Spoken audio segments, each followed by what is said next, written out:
സംസ്ഥാനത്ത് സ്ഥാനാർത്ഥി നിർണയത്തിന് തയ്യാറെടുത്ത് കോൺഗ്രസ്. ഫെബ്രുവരി 4-ന് KPCC തെരഞ്ഞെടുപ്പ് കമ്മിറ്റിയുടെ ആദ്യ യോഗം തൃശൂരിൽ ചേരും. സ്ക്രീനിംഗ് കമ്മിറ്റി ചെയർമാൻ ഹരീഷ് ചൌധരിയും അംഗങ്ങളും യോഗത്തിൽ പങ്കെടുക്കും.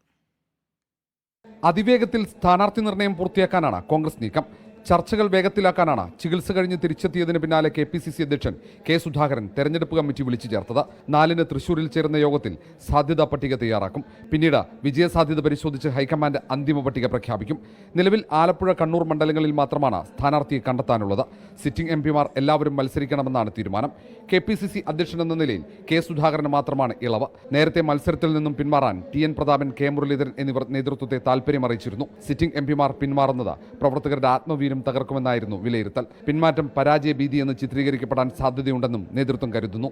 ഈ സാഹചര്യത്തിൽ സ്ഥാനാർത്ഥിത്വവുമായി ബന്ധപ്പെട്ട പരസ്യ പ്രതികരണം പാടില്ലെന്നാണ് ഹൈക്കമാൻഡ് നിർദ്ദേശം. തെരഞ്ഞെടുപ്പ് കമ്മിറ്റിയുടെ ആദ്യ യോഗത്തിൽ screening committee chairman Harish Chaudhary, അംഗങ്ങളായ ജിഗ്നേഷ് മേവാനി, വിശ്വജിത് കദം എന്നിവരും പങ്കെടുക്കുന്നുണ്ട്. KPCC അധ്യക്ഷൻ ചെയർമാനായി 33 അംഗങ്ങളാണ് തെരഞ്ഞെടുപ്പ് കമ്മിറ്റിയിലുള്ളത്. സാധ്യതാ പട്ടിക തയ്യാറാക്കി ദില്ലിയിലേക്ക് പോകുന്നതാണ് കോൺഗ്രസ് പതിവ്. പക്ഷേ ഈ തവണ കാലതാമസം ഒഴിവാക്കാനാണ് സ്ക്രീനിംഗ് കമ്മിറ്റി അംഗങ്ങൾ നേരിട്ട് തെരഞ്ഞെടുപ്പ് കമ്മിറ്റിയിലേക്ക് എത്തുന്നത്.